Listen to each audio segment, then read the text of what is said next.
We'd like to begin this podcast by acknowledging the traditional owners of the land on which we meet today, the Whadjuk Noongar people, and pay our respects to elders past, present and emerging. Yeah, here we are, Mel. We've reached episode 13. Talking Couch Potatoes is officially a teenager today. Woohoo! I remember when I was a teenager, I was allowed to swear sometimes. The podcast can say greyhound racing is shit now. Can we say that? Could we say greyhound racing? No, you can't. Can't say that? Could we say greyhound racing can... No, you definitely can't say that. Fair enough. Maybe when we're 14. So. Welcome everyone to Talking Couch Potatoes. We're here to end the outdated, inhumane, unsustainable so-called sport of greyhound racing. Thanks for listening, everyone. We've got quite a special episode today. My wonderful co-host, Mel Harrison. You're the guest today, Mel. I know, it's all a bit strange. But Mel, you're a bit of a celeb, really, in the social justice arena of WA. And as a celebrity, you sometimes appear on TV, radio. I saw you on the news the other day. That was pretty cool. I don't watch it. I can't. You do it so well. You're so well spoken. Yeah, that's not how I feel inside. And the most recent thing you did, Mel, you were on with Nadia Mitsopoulos on ABC Radio just recently. I had to listen to it. It was a great little interview. I'd like to have a chat with you about that. Absolutely. And then we're going to, I guess the big update, the big news that we want to get pushing out to WA is the next Free the Hounds petition to Parliament, which is up and running, and we're going to do a dive into that today. Mel, get onto Free the Hounds website. You can go onto the government website. It's the petition in relation to banning greyhound racing in WA. We're going to aim for 20,000 minimum, maybe 50,000. There's 100,000. 500,000. 500,000. Let's do it. Let's break the record. So get on there, sign it, and get other people to sign it. Get 10 friends and fam to pledge to sign. We need numbers, folks, because we need to make a noise. And I don't know that there's all that many people that really want greyhound racing to continue in WA. I think the biggest issue that we face as an organisation is putting the information out there, having people understand that there is a petition going. So if you know anybody in WA, even if you're not based here, but if you know somebody, friends, family, please ask them all to share it. Yep. and ask them to make a pledge to do something about ending racing. Yep. There's actually 7 key points that you're raising for the petition. I just want to ask you briefly about each one. The first one, to establish an independent Western Australian greyhound welfare unit. That's right. So an independent oversight. Absolutely. It'll sit directly under the Racing Minister. Yep. It'll be a part of government as the WA Greyhound Racing Association. Yep. And they will have the powers that stewards have. Yep. They will, basically, they're just there to make sure that what the stewards are doing and how the dogs are being treated. As some famous politician said, I can't remember who it was, keep the bastards honest. Exactly. And maybe they could play a role in this track safety business. Rather 100%. Than have that done all in-house, they could oversee that. Yep. Yeah, sounds good. For sure. Your second point is that you want to end all imports from other states and territories of greyhounds to WA. So what happens is the eastern states will sell them for cheaper. You can get generally quite a good quality dog that's seemingly doing well, ship them over, and then they might have 10 races here, suffer a major injury, and then they become the rehoming issue of WA. Right. So there's a massive rehoming crisis already, and this is just exacerbating it by bringing Absolutely. And unfortunately, a lot of the dogs that come from the East Coast, you don't actually know how badly they've been injured. So quite often we see that they're the ones that suffer from the major injuries. I mean, why are we exacerbating the problem by bringing in imports? And that will help us rehome the dogs that we already have here. Your next point for the petition, Mel, is breeding caps. Yeah. So again, trying to avoid this rehoming crisis. Yep. So if you stop breeding as many puppies, you're not going to need to rehome as many dogs. And there's no caps at the moment? Well, a dam is able to have 3 litters and they're only allowed to have 1 litter every 18 months. Right. But you can get exemptions, providing the vet is happy with her to continue to have pups. She can go past 8 years of age. Not only are they raced until they can't race anymore, then they're kept as a broody purely because they were able to run in the first place. Right. Wow. And then the cap goes on to reducing the number of race days because it will cause a smaller number of greyhounds to be able to race. Yep. So just reduce your race days. Right. And then there'll be a disincentive to have as many dogs. Exactly. You won't need such a large pool to be able to race. One of the other points you had was to introduce a bond to support whatever financial needs come up around injury or rehoming later on. Is that what that's... Well, as I mentioned in our last episode, the greyhound injury for recovery scheme has changed. So the onus is now on the trainer or the owner of the dog to care for them after a major injury. And Racing and Wagering will provide up to $5,000 plus some. But we thought, well, if every dog has a $5,000 bond put in when they start racing, then not only have they got the RAWA money to be able to utilise, but then if they've got this $5,000 bond that they can dip into, you could probably provide kennelling fees in that, or pay a foster carer to look after it for 12 weeks for rehabilitation. A little bit of an insurance policy. It is. It's like your retirement policy for the greyhounds. And if you don't need it, if the dog's healthy and happy, you could return the bond potentially. You get the bond, or you keep it there for your next dog. Cool. Mel, these are all awesome, and I've noticed a part of your petition is harm minimisation, improving conditions, improving the welfare in some way. But it is the final part of your petition. That is ultimately to phase out greyhound racing completely. You're proposing a 3-year phase-out plan, which will actually include some sort of support for those already in the industry to phase out. Can you tell us a little bit about that? Sure. Well, because of the state election next year, we would really like for a political party to make it a platform of theirs that they will promise to phase out racing by 2028, and that in doing so, they will help industry participants that feel that they can't find employment in other areas to reskill them. Because there is already money within Racing and Wagering, some of that money can now be funneled through to a fund that will sit there until such time as the phase out has ended.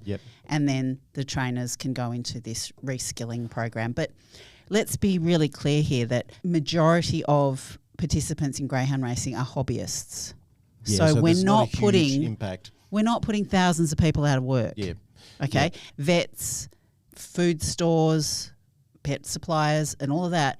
I can tell you that people that have greyhounds as pets spend far more than what greyhound trainers do. Right. So there is no issue at all with vets missing out on money or anything like that. Right. Everybody employed by WAGRA or WA Greyhound Racing Association, they're already government employees. Yep.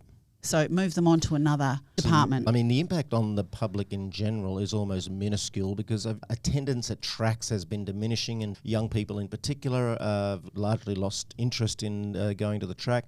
It's mostly the app betting and the online betting and things. As you said, that'll shift to anything. Yep. That's not going to be a problem at all. We'll find something else to bet on. But I do love the fact that you are acknowledging that it will impact a small minority of people who are well within the industry and financially rely on the industry. Yep, absolutely. Absolutely. So it's a great petition. Get on and sign it, people. There's no reason not to. Share it with everyone you can. As I said last episode, it doesn't take much. You can do it from your armchair. You could do it sitting on the toilet. You could do it sitting on the loo. Have your phone in the toilet with you. Imagine making social change while you're... well, I mean, we're 13 now, Mel. Alrighty. So, Mel, speaking of your celebrity status, and the most recent thing you've done is you've appeared on ABC Radio with Nadia Mitsopoulos. I listened to the interview. It was awesome. Very informative. Can people listen to that, by the way? How do they... You just go to ABC Radio on the... on the and look up The Morning Show. Morning Show? Yep. And it's also on our website.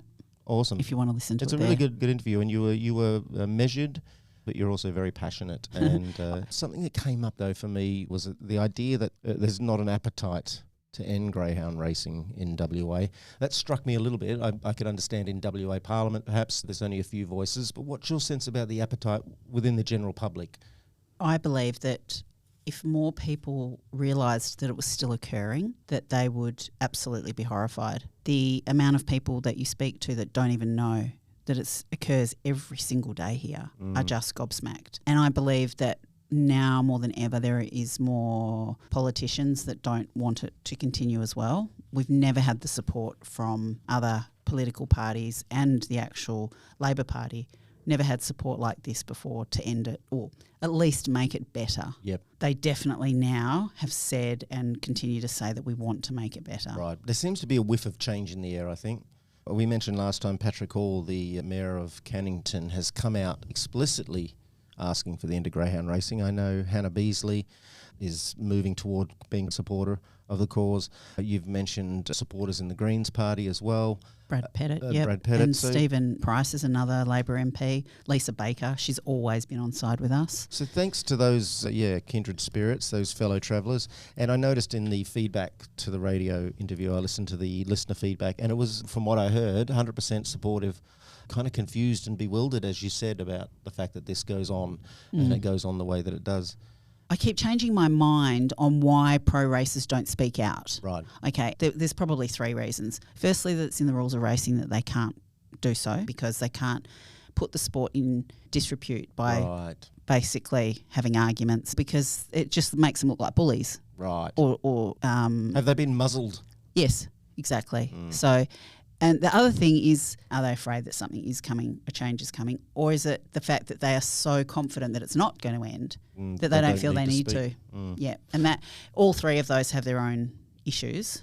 I would love to know their viewpoint or why they feel that it's okay to do. Yeah. I mean, honestly, I didn't come into it with any kind of idea about greyhound racing. Yep. I didn't like the idea of it, but I certainly didn't know the scale of it and of the harm and that, I guess, the problem of having self-regulation and the money that these people get paid and all of it.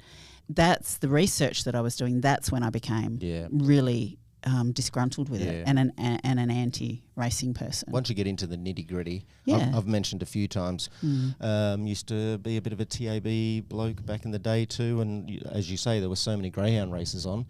But once you discover just the cost to these creatures, Absolutely. It's astounding that once you're educated, you would want this to continue. Exactly. Speaking of the injury and the death, there was something that came up around track safety in your interview, Mel, that really stood out to me.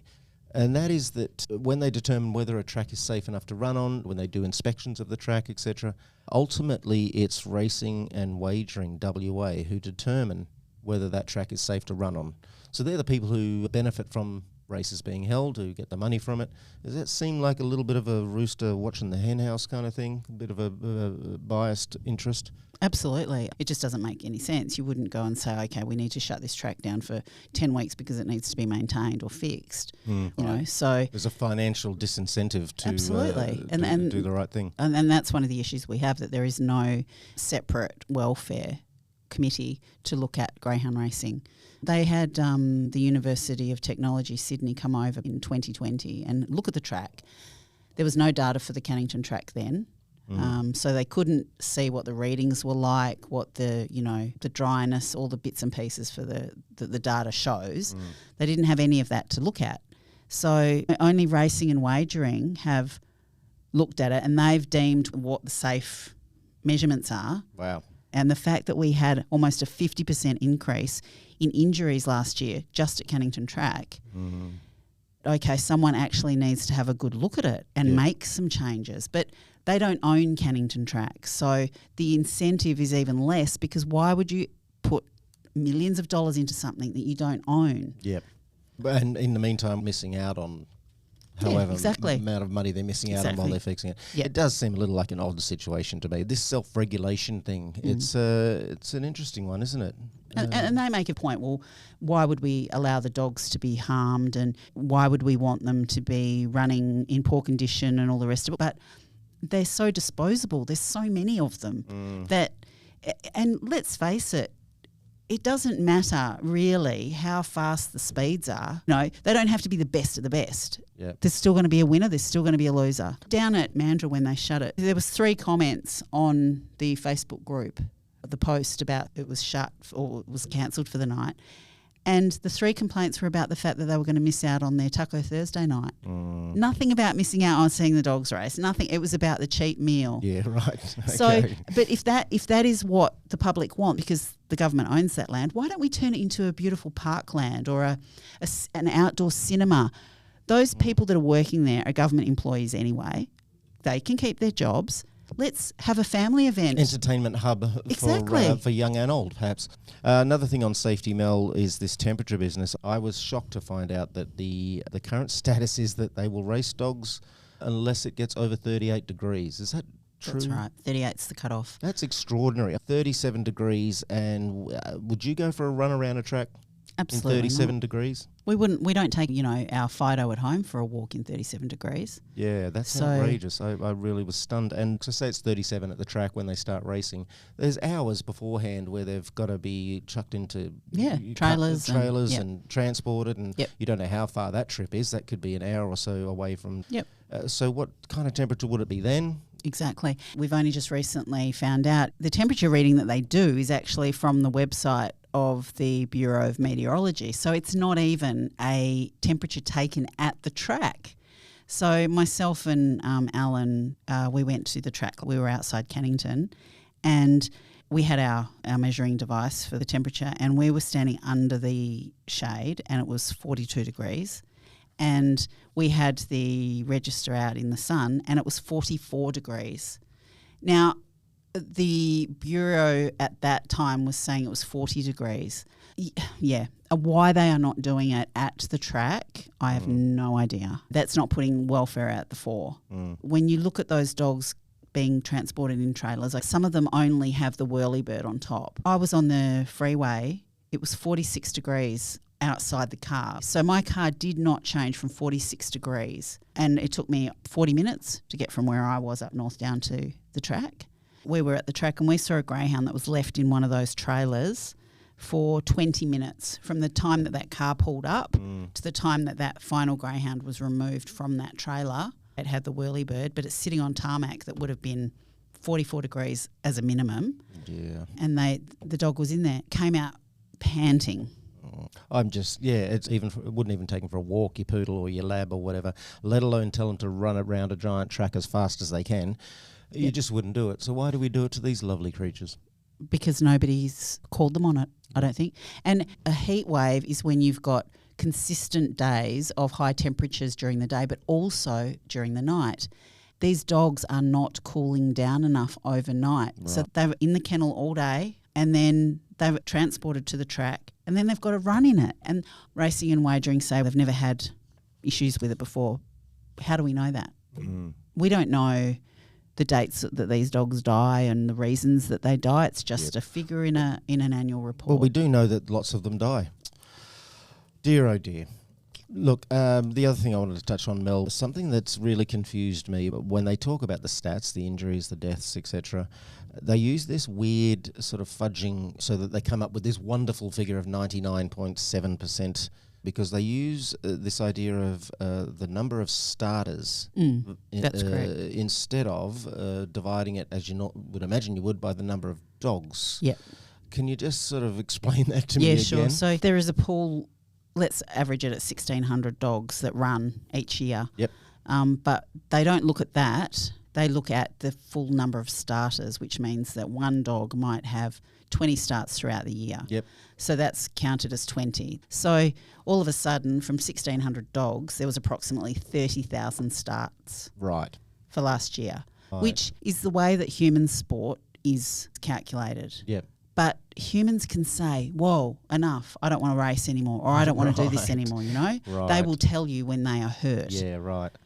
Greyhounds can't do that. They can't speak for themselves. That's why we're speaking for them, Mel. Exactly. And we follow every greyhound through their injury journey. So we can tell you each dog that's run in the last 2 years, how many injuries they've sustained. If we move from starters, which gives us a 99.7, where does the figure move to if we start to go, hang on, based on each dog, what percentage of those dogs will be injured? Well, the figure from approximately 2 years ago, 40% of dogs suffer at least one injury in their lifetime. And let's not forget that these are only on-track injuries.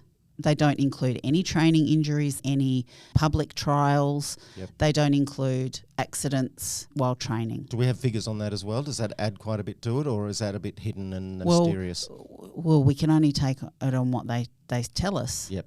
And we believe that they're incorrect. Right, because they wouldn't want to tell you the whole if it's really bad. Well, let's just say 2 dogs were found dead in a kennel a few weeks ago. Right. Litter mates dead. Right. So, we just don't understand or know why these things happen. Thanks for outlining and clearing that up again, Mel, because that really stands out to me. I think it's deceptive.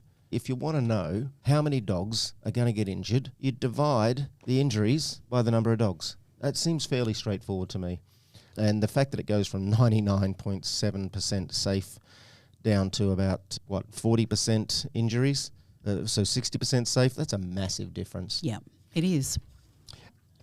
All right, we're going to have to start wrapping up episode 13. Should we aim for 100? Absolutely. Maybe we're here until these people sign the petition and it ends. Yeah, right. Wouldn't it be great if on our 100th episode of the WA government finally bans greyhound racing? Oh, it would be brilliant. Let's aim for that.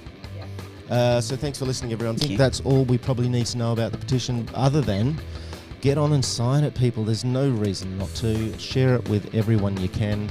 You can go to the government website, the e-petition website. You can go to freethehounds.com.au. Send it to everyone you know. Bug them. Sign it. Let's break the record. The change is in the air. The tide is turning. The wind is shifting. And one day, very soon, we shall release the hounds.